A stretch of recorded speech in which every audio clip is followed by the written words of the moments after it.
ॐ भूर्भुवः स्वः तत्सवितुर्वरेण्यं भर्गो देवस्य धीमहि धियो यो नः प्रचोदयात्।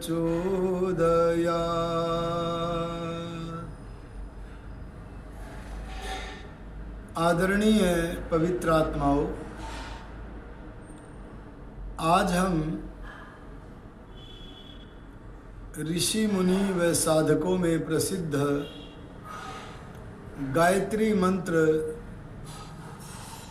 के विषय में कुछ विचार आपके समक्ष प्रस्तुत करने लगे हैं।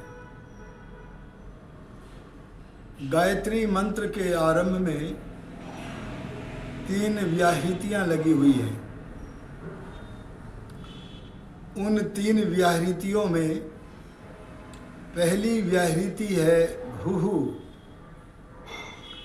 भूहु शब्द भू सत्तायाम धातु से बना है, इसलिए भूहु का अर्थ हुआ जिसकी सत्ता सदा विद्यमान रहती है। संसार में 3 ही वस्तुएं भूहु हैं। संसार में 3 ही वस्तुएं ऐसी हैं जो सदा विद्यमान रहती हैं। एक वस्तु का नाम है ईश्वर, दूसरी वस्तु है आत्मा और तीसरी वस्तु है परमात्मा ने आत्मा के लिए जिस प्रकृति से यह समस्त संसार रचा है, वह प्रकृति भी भूहु अर्थात सत स्वरूप है।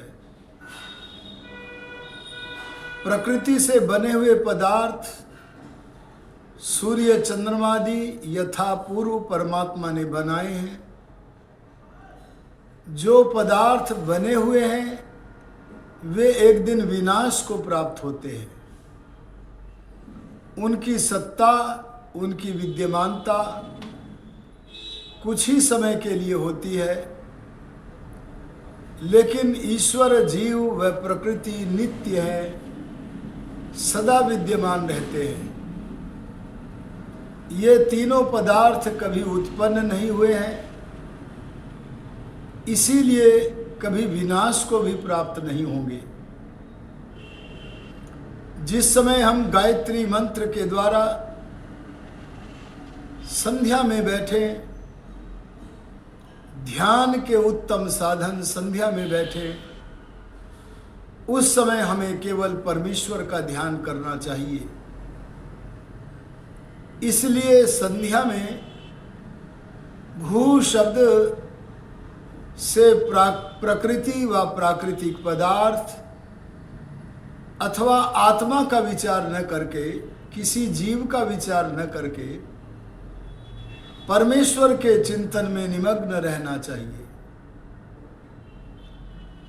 संध्या शब्द की व्युत्पत्ति करते हुए महर्षि दयानंद सरस्वती पंच महायज्ञ विधि नामक अपने रचित शास्त्र में लिखते हैं, संध्यायन्ति संध्यायते वा परब्रह्म यस्याम सा संध्या।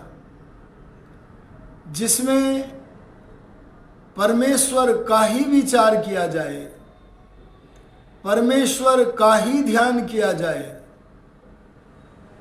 उस ध्यान में विलक्षण वृत्ति का प्रवेश न हो, ऐसे ईश्वर चिंतन का नाम संध्या है। इसलिए संध्या के समय में, संध्या के प्रकरण में भू शब्द का अर्थ होगा, केवल एक ही अर्थ होगा, सदा विद्यमान रहने वाला परमपिता परमात्मा। परमात्मा की सत्ता हमारे लिए बड़ी लाभकारी है। एक मनुष्य यदि किसी सांसारिक सम्राट से पालन पोषण प्राप्त करता है, अपने माता पिता से पालन पोषण प्राप्त करता है, और यदि कभी उन पालन पोषण करने वाले माता पिता व सम्राट से दूर चला जाए तो ऐसा संभव होता है कि उनकी सहायता से वह वंचित हो जाए। लेकिन जिस पवित्र आत्मा ने विश्व सम्राट परमपिता परमात्मा सर्वव्यापी अंतर्यामी का आश्रय लिया है, वह कहीं भी चला जाए उस परमात्मा से दूर कहां जाएगा। इसलिए परमात्मा सदा हमारे संग रहता है, वह कभी हमसे दूर हो ही नहीं सकता है। हाँ, हम परमात्मा से दूर हो जाते हैं क्योंकि हम संसार के पदार्थों को भोगते हुए उनमें इतने आसक्त हो जाते हैं कि हमें परमेश्वर के ध्यान करने का, परमेश्वर को धन्यवाद देने का अवकाश ही नहीं मिलता है। अवकाश कैसे मिले जब हमारी परमेश्वर के प्रति प्रीति ही नहीं है। जिसके प्रति प्रीति होती है अवकाश उसी के लिए निकलता है। तो जब परमेश्वर के लिए प्रीति नहीं है तो अवकाश कैसे निकले। लेकिन यह ध्यान रखना, जिसने विश्व सम्राट अंतर्यामी जगत व्यापी परमात्मा का आश्रय ले लिया है, वह कहीं भी चला जाए उसे परमेश्वर की अनुकंपा प्राप्त हो जाती है। लेकिन परमेश्वर की अनुकंपा प्राप्त करने के लिए उसे दो काम करने पड़ते हैं, और उन दो कामों के नाम हैं तप और पुरुषार्थ। यदि हमें परमेश्वर की अनुकंपा, हमारा अंतर्यामी है परमात्मा, फिर भी नहीं हो रही है, तो समझ लेना कि हमारे तपस्या में, हमारे पुरुषार्थ में न्यूनता है। तप शब्द का अर्थ है कष्टों को सहन करना। कोई मनुष्य जब किसी लक्ष्य को निर्धारित करता है और उस लक्ष्य के प्रति एकाग्र होकर निरंतर उस लक्ष्य की तरफ चलता है, और लक्ष्य की तरफ निरंतर चलते हुए मार्ग में जो बड़े बड़े पाप के ढेर आते हैं, मार्ग में जो बड़ी बड़ी बाधाएं आती हैं, उन सब बाधाओं को हटाता हुआ, पाप के ढेरों को धक्का देता हुआ, उस कार्य में कष्ट को भी सहन करता हुआ निरंतर आगे बढ़ता चला जाता है। चरई वेती, इस वाक्य को सफल करता जाता है।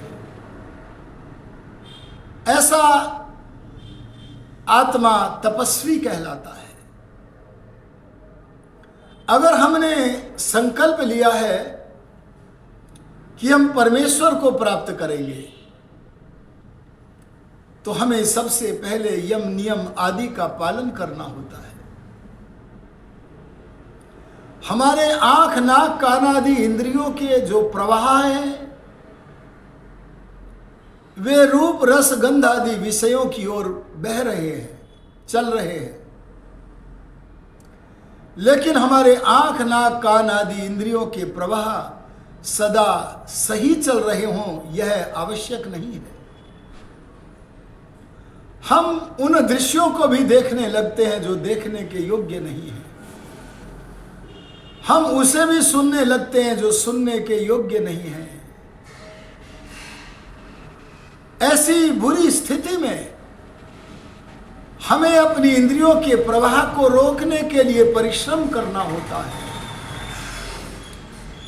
और उस परिश्रम करते समय जो कष्ट सहना होता है, कष्ट सहते हुए निरंतर ईश्वर की तरफ आगे बढ़ना होता है, उस कष्ट को सहने का नाम तपस्या है। आपके जीवन का कोई भी लक्ष्य हो, सब लक्ष्यों की तरफ बढ़ते हुए आपको तप तो करना होगा। तपस्या के द्वारा बड़े बड़े पदार्थ सिद्ध होते हैं और संसार में सबसे बड़ा कार्य है भगवान का दर्शन करना, परमपिता परमात्मा का प्रत्यक्ष करना, मुक्ति को प्राप्त करना। इसके लिए साधारण तप की आवश्यकता नहीं है, महान तप की आवश्यकता है, उग्र तप की आवश्यकता है। क्योंकि तपस्या ही वह वस्तु है जो आत्मा में तरंग उत्पन्न करती है, लहर उत्पन्न करती है। अगर कोई मनुष्य साधारण तपस्वी है तो उसके आत्मा में साधारण तरंग उठेगी, और अगर कोई महर्षि दयानंद जैसा तपस्वी है जिसका जीवन तप की झांकी है, ऐसे मनुष्य के आत्मा में साधारण लहर नहीं, साधारण तरंग नहीं, भगवान के प्रेम से भरी हुई बड़ी तरंग उठती है। और उस तरंग के प्रभाव से वह संसार की बड़ी बड़ी बाधाओं को पार करता चला जाता है, बड़े बड़े पाप के ढेरों को पार करता चला जाता है। इन कार्यों को करने वाला महात्मा तपस्वी कहलाता है। भगवान की अनुकंपा प्राप्त करने के लिए जहां तपस्या करनी है वहां निरंतर पुरुषार्थ करना है। क्योंकि सतु दीर्घ काल नैरंतर्य निरंतर आसेवितो दृढ़ भूमि, अपने अंतःकरण की भूमि ईश्वर को प्राप्त करने के योग्य बनाने के लिए हमें लंबी लंबी संध्याएं लंबे लंबे समयों तक करनी पड़ेंगी, लंबे जीवन काल तक, कई जीवन काल तक करनी पड़ेंगी। और इसमें निरंतरता का भी होना आवश्यक है। अगर हम ईश्वर की उपासना निरंतर नहीं करेंगे तो मध्य में हमने अंतःकरण में वासनाओं की जो कालीमा एकत्रित कर रखी है वह कभी भी हम पर हावी हो सकती है और हम भूल भुलैया में फंसकर भगवान से दूर चले जा सकते हैं। बलवान इंद्रिय ग्रामो विद्वान समपि कर्षति, हमारी इंद्रियों का समूह बहुत बलवान है, इतना बलवान है कि बड़े बड़े विद्वान को भी कहीं से पकड़कर कहीं ले जाती है। इसलिए निरंतरता आवश्यक है अपने प्रभुदेव की उपासना करने की। और यह उपासना हमें श्रद्धापूर्वक करनी है, परमेश्वर को धारण करने की इच्छा से करनी है, उसका प्रत्यक्ष करने से की इच्छा से करनी है। अगर हम ऐसा करेंगे अपनी मन की पवित्रता का संपादन कर लेंगे। ये पुरुषार्थ अर्थात ईश्वर की आज्ञा, ये पुरुषार्थ अर्थात आत्मा की उन्नति के लिए किया गया परिश्रम हमें अधिकारी बना देता है भगवान के अनुग्रह को प्राप्त करने का। इसलिए मैं कहता हूं कि जिस समय संध्या में बैठा करें तब परमेश्वर से कहा करें, हे पिता आप जगत व्यापी हो तो हमारे अंतर्यामी भी हो, मैं आपका आश्रय लेता हूं।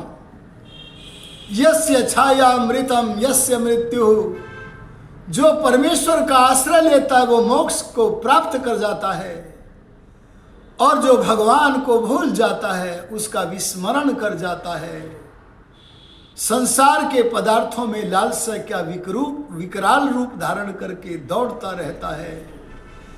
ऐसा मानव भगवान से दूर होकर भूल भुलैया में फंस जाता है।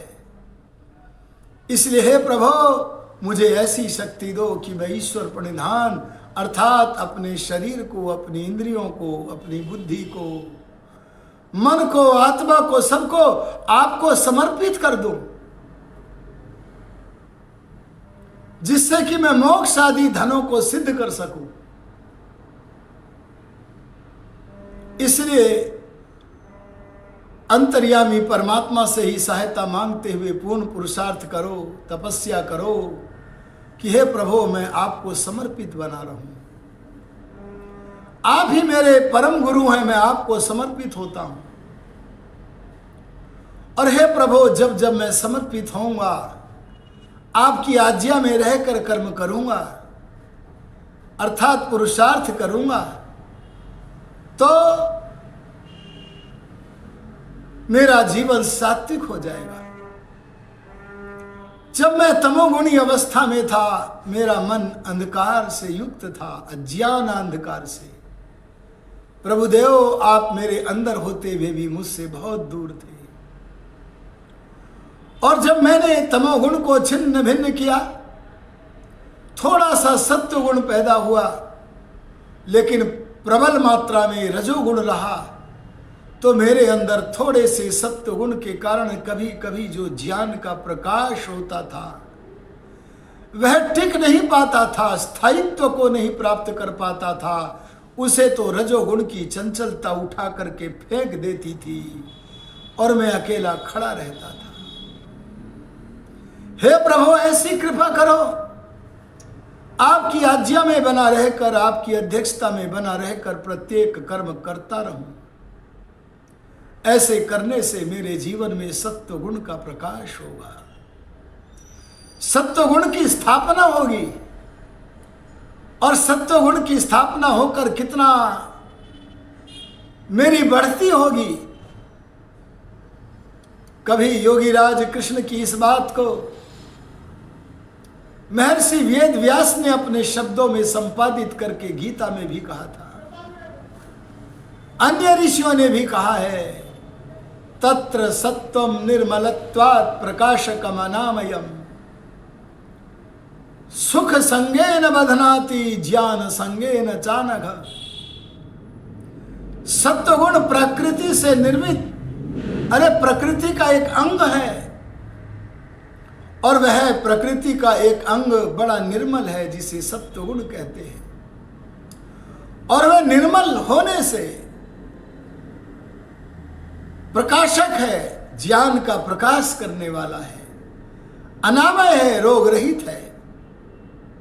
वह सत्वगुण नामक वस्तु मेरे शरीर में, मेरे अंतःकरण में अगर प्रविष्ट हो जाए, मेरा जीवन सात्विक हो जाए, तो सत्वगुण अनामय अर्थात रोग रहित होने से मैं सुख के संबंध से जुड़ जाऊंगा, मैं सुखी हो जाऊंगा। और सत्वगुण प्रकाशक है, इसलिए उस सत्वगुण के साधन से मैं आपके ज्ञान के प्रकाश से प्रकाशित होने का अधिकारी बन जाऊंगा। हे प्रभु मैं आपको समर्पित होना चाहता हूं।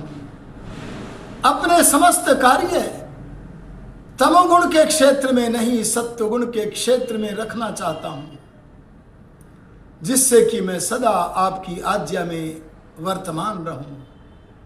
हे भू, हे सदा सत्स्वरूप, सदा विद्यमान रहने वाले प्रभु, मुझ पर कृपा करो, मुझे सामर्थ्य प्रदान करो, ताकि मैं सदा आपकी आज्ञा में निमग्न रहता हुआ उत्तम कार्यों को करता रहूं।